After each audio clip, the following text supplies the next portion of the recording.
December 2021. Elon Musk is sitting in front of a camera, and he's laughing. Not a polite chuckle. Not a little smirk. A full, dismissive, I can't believe this guy kind of laugh. The interviewer just asked him about the metaverse. You know, Mark Zuckerberg's big bet. The thing he's pouring tens of billions of dollars into. The future of human connection. The next internet. The metaverse, which takes technology to the next level and puts us in a virtual world. Do you see that as being dangerous, hopeful for humanity? What's your... And Elon? He leans back, grins, and says, "Sure, you can put a TV on your nose. I'm not sure that makes you in the metaverse." I find necessarily buy into this metaverse stuff. A lot of people talk to me a lot about it. It's Web3, sure, you can put a TV on your nose. Yeah. Not sure that makes you in the metaverse. He pauses, lets it sink in. I don't see someone strapping a frigging screen to their face all day and not wanting to ever leave. Boom. Mic drop. The internet exploded. Elon just roasted Zuckerberg in front of the entire world.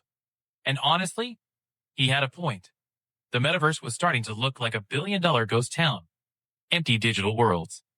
Cartoon avatars. Nobody showed up. So yeah, Elon won that round.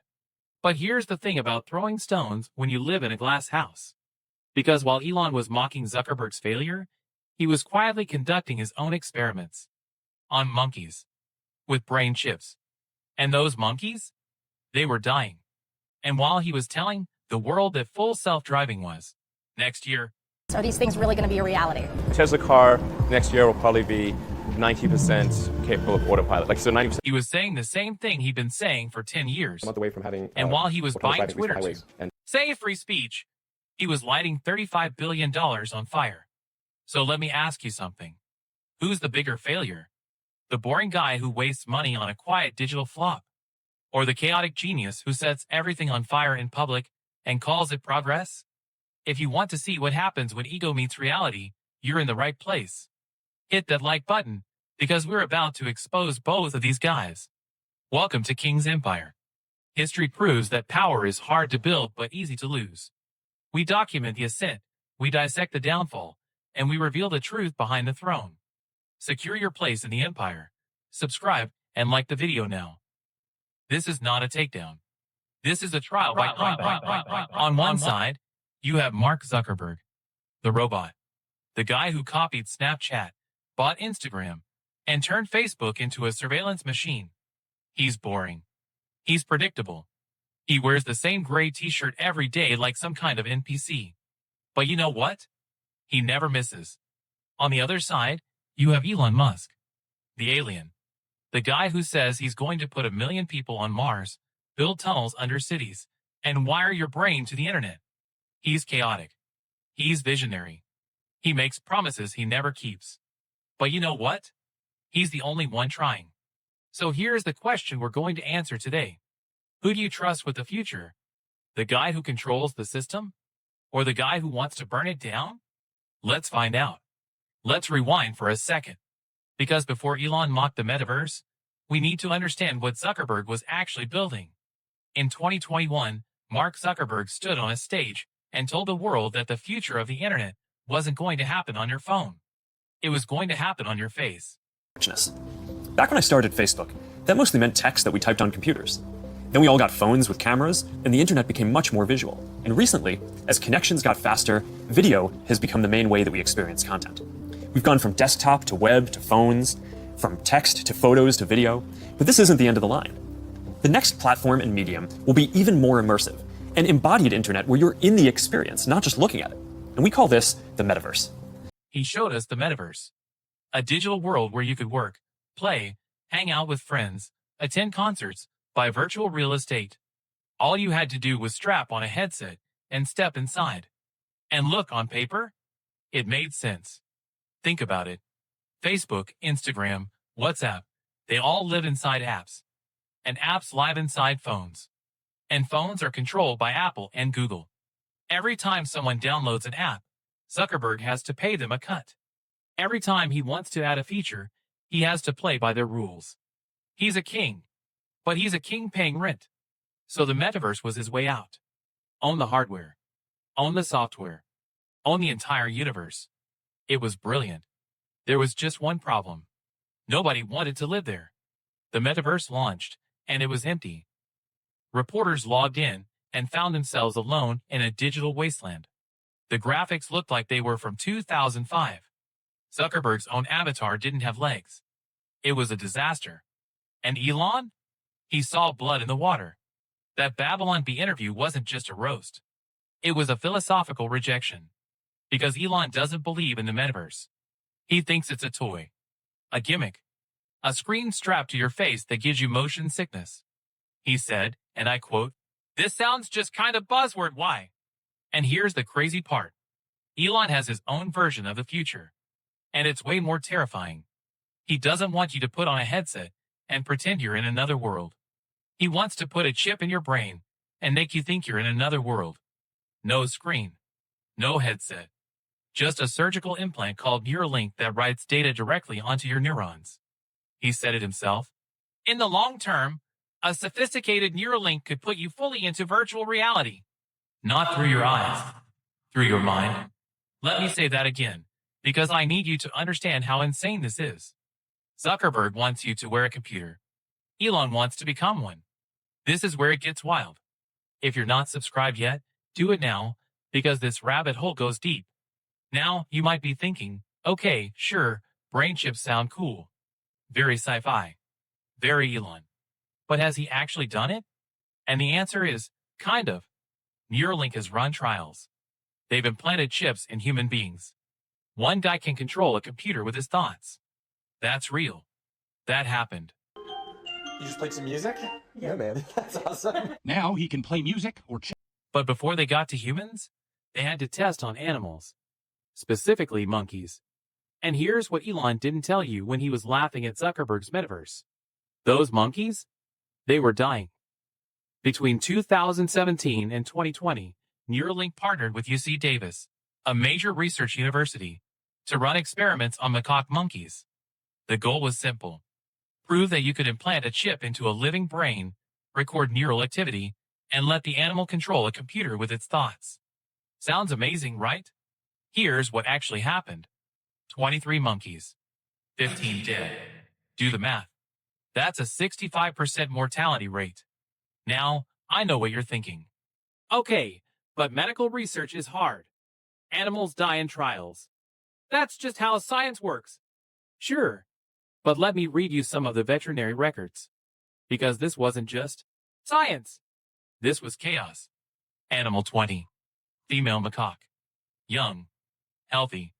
The researchers are trying to seal the hole in her skull after installing the implant. But they're in a rush. So instead of using the standard medical adhesive, they grab something called bioglue. It's not approved for this procedure. They use it anyway. And the glue? It doesn't stay on the surface. It seeps through the skull, into the brain, and it expands. The monkey's brain starts to hemorrhage. Blood everywhere. Neurological collapse. They euthanize her. Next case. Animal 15.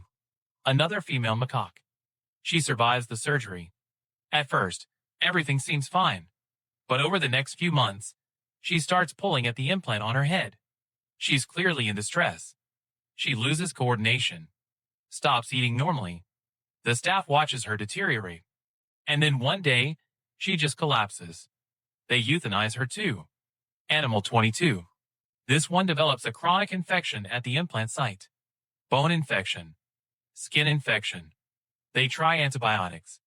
Doesn't work. The infection spreads. The monkey's health declines. Euthanized. If this is making you uncomfortable, good. That means you're paying attention.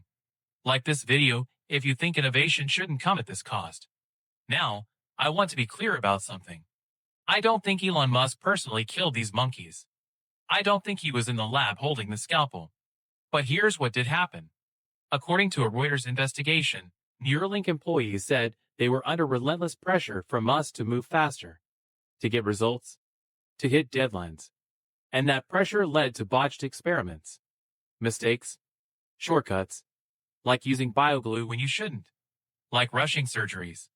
Like repeating failed tests over and over, which meant using more animals.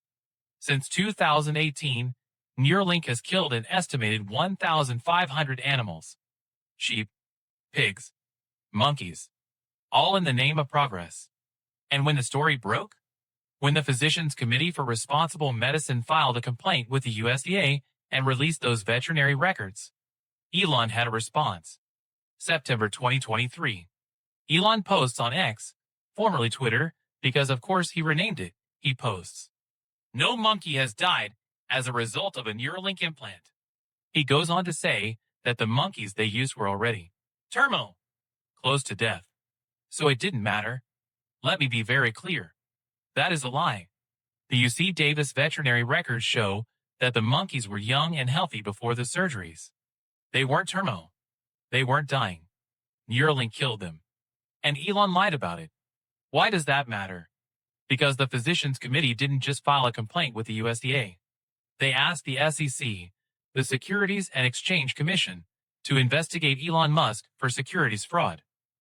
Their argument? That Elon knowingly lied to investors about the safety of Neuralink in order to inflate the company's value and attract more funding. If you lie about dead monkeys to make your company look good, that's not just unethical. It's illegal. So let me ask you this. If the alien will lie about dead monkeys, what else is he lying about? But here's the thing. Monkeys weren't the only casualties of Elon's chaos. Because while Neuralink was imploding behind closed doors, Elon was publicly torching another empire. October 27, 2022. Elon Musk walks into Twitter headquarters in San Francisco. He's carrying a sink. He posts a video. Huge grin on his face. Caption says, "Let that sink in." Everyone laughed. It was a meme. Classic Elon. So quirky. So random. But you know what? It wasn't a joke. It was a funeral. Let's talk about how you burned $35 billion in less than 3 years. April 2022. Elon Musk makes an offer to buy Twitter. The price? $54.20 per share. Yes. A wee joke. 420. That's the level of seriousness we're dealing with here. The total cost? $44 billion. Now, Elon doesn't have $44 billion just sitting around in cash. So he borrows $13 billion of it. He loads Twitter, a company that was barely profitable, with $13 billion in debt. And that debt? It comes with interest. Over $1 billion per year. So now Twitter has to make $1 billion just to pay the interest on the loan Elon took out to buy it. It's like buying a house you can't afford and then setting it on fire. October 27, 2022. The deal closes. Elon takes the company private. Fires the CEO, Parag Agrawal. Fires the entire executive team. Dissolves the board of directors. He's in full control now. And the world is watching. What's he going to do?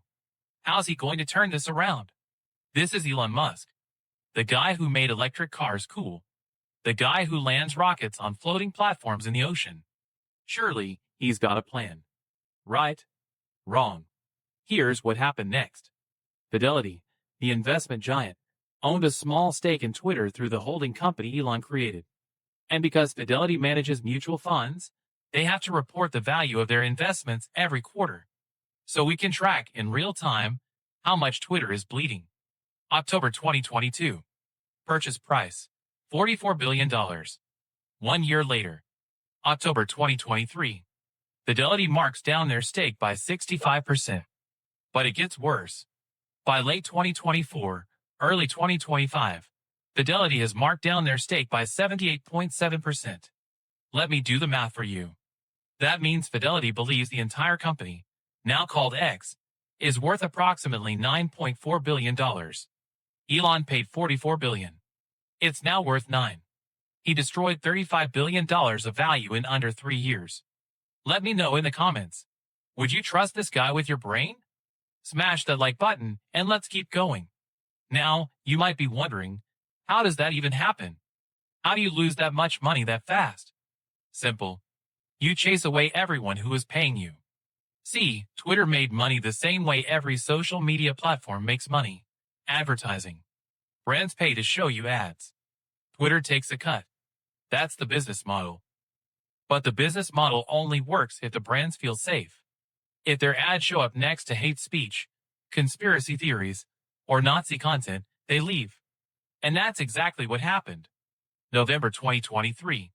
A media watchdog group called Media Matters publishes an investigation. They found that ads from major brands, Apple, IBM, Oracle, were running next to pro-Nazi content, next to white nationalist hashtags, next to posts celebrating Hitler.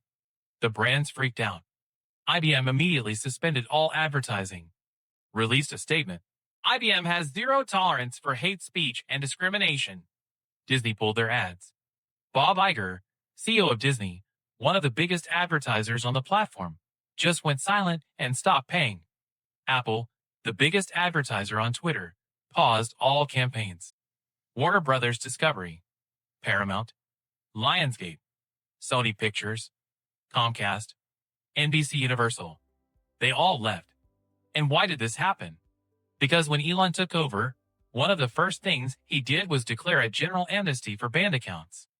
Thousands of previously suspended users, including neo-Nazis, conspiracy theorists, and extremists, were let back onto the platform. Elon called it free speech.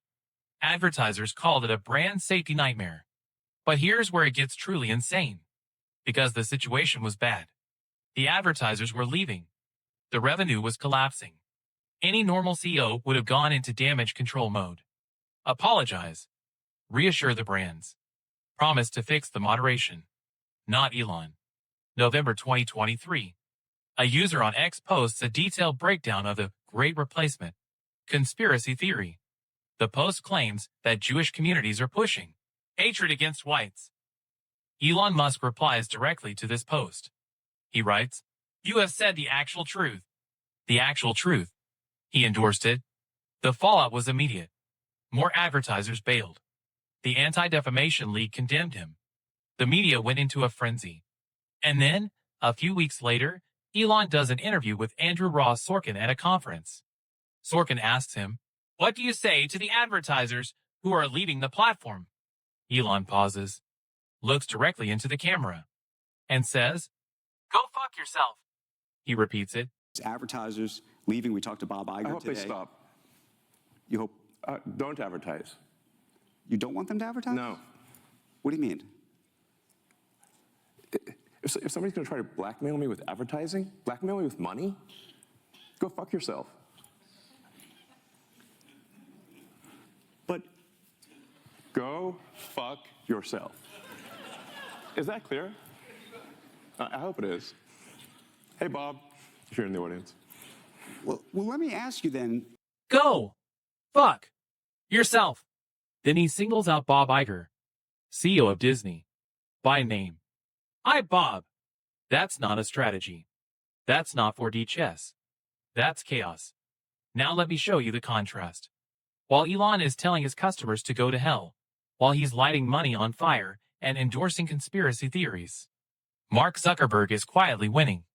Remember the metaverse failure? The thing Elon mocked? Zuckerberg didn't quit. He pivoted. Meta releases Llama, their open source AI model. It becomes one of the most widely used AI tools in the world. They release Ray-Ban smart glasses that actually work. People love them. They sell out. They launch Threads, a Twitter competitor. It hits 275 million users in a year. And Meta's stock? It hits all-time highs. While Elon was burning $35 billion, Zuckerberg was printing money. The robot didn't just survive his failure. He learned from it. So here's where we are. Elon mocked Zuckerberg for wasting money on a digital ghost town. And then Elon bought Twitter, alienated the advertisers, endorsed anti-Semitism, and destroyed $35 billion of value in the most public, chaotic way possible. The alien called the robot a failure, and then proceeded to fail harder. But here's the thing. I'm not writing Elon off yet. Because if there's one thing we know about the alien, it's this. He's really good at breaking things. And sometimes, you have to break things to build something new. But that raises a question. If Elon keeps breaking things, keeps missing deadlines, keeps making promises he doesn't keep, at what point do we stop calling it vision and start calling it fraud? Let's find out. The reckoning is coming. Let me tell you about a concept called Elon time. It's a joke in the tech world. a meme. But it's based on something very, very real. See, Elon Musk has a habit. He makes promises. Big, bold, world-changing promises. And then he tells you exactly when they're going to happen. Next year. It's always next year. And then next year comes. And the promise doesn't happen. So he moves the timeline. Again. Next year. Let me show you what I mean. Elon predicts that by 2015, Tesla cars will be 90% capable of autopilot. Didn't happen. 2016. Elon announces that full self-driving is a solved problem. He promises a coast-to-coast autonomous drive, New York to Los Angeles, without the driver touching the wheel once. He says it'll happen by the end of 2017. Didn't happen in 2017. Didn't happen in 2018. Didn't happen in 2019. Still hasn't happened. 2019. Elon gets more specific. He says, and I quote, "I think we will be feature complete, full self-driving, this year." Didn't happen. 2020. Elon goes even bigger.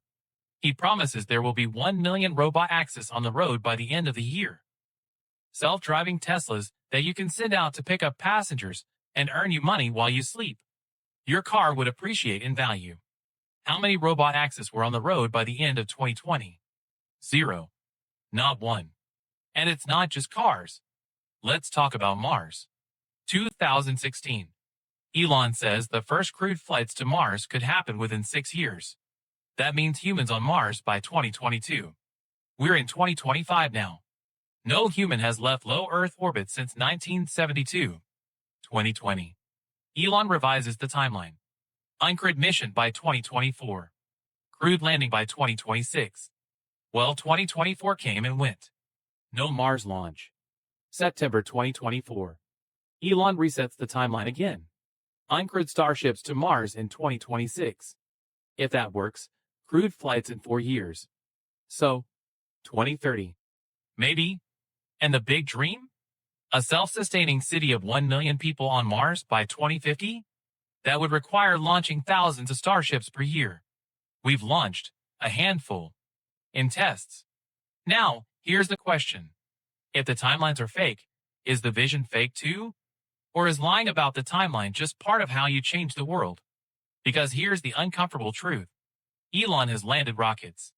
He has made electric cars mainstream. He is testing brain chips in humans. The things he promises? They're not impossible. They're just not happening when he says they will. So is that vision? Or is it fraud? I honestly don't know. But I do know this. While Elon was breaking promises and burning money, the robot was doing something remarkable. He was making a comeback. Let's go back to 2022. Mark Zuckerberg is getting destroyed in the press. The metaverse is a flop. Meta stock is crashing. Investors are furious. Employees are getting laid off. Elon Musk is publicly mocking him. Zuckerberg is the punchline.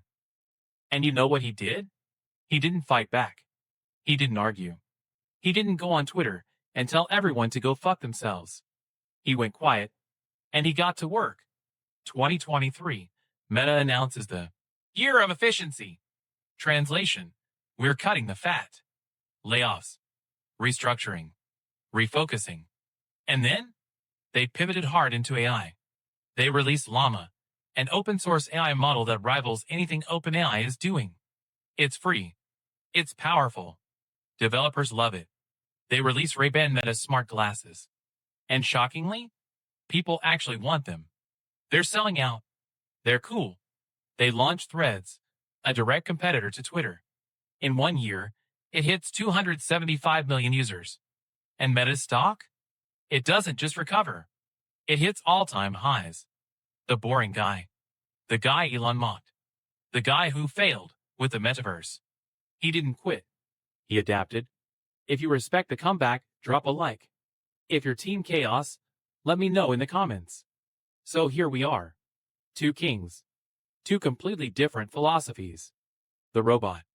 Mark Zuckerberg. He controls the algorithm. He plays it safe. He copies the competition. When something doesn't work, he doesn't burn it down. He learns from it and tries something else.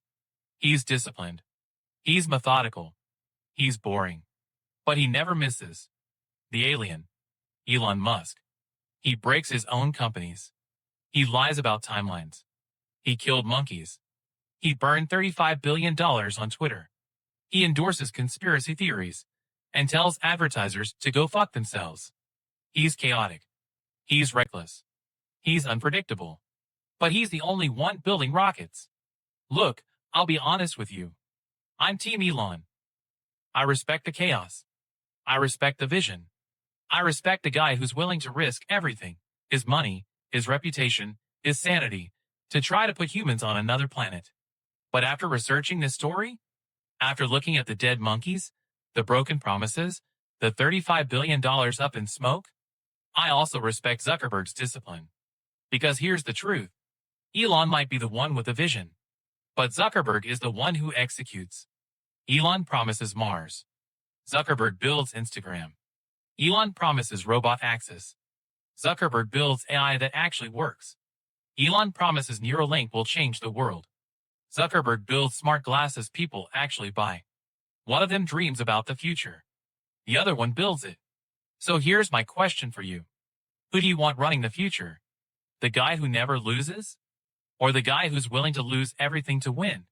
Do you want the robot who controls the system? Or the alien who's trying to break it? Drop your answer in the comments. I want to know. Robot or alien? Because here's what I've learned. Both of these men are flawed. Both of them have failed. Both of them have lied. But both of them are still standing. And that's what makes them kings. The robot survives by adapting.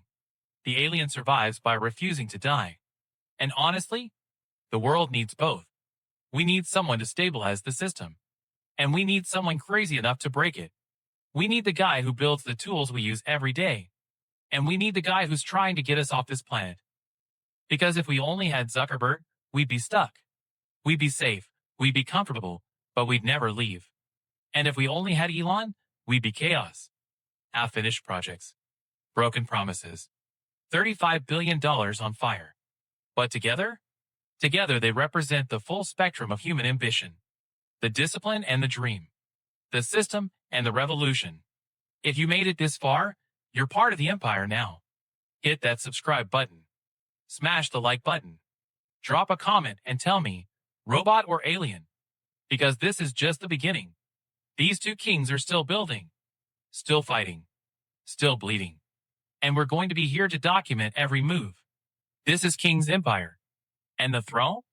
It's still up for grabs. I'll see you in the next one.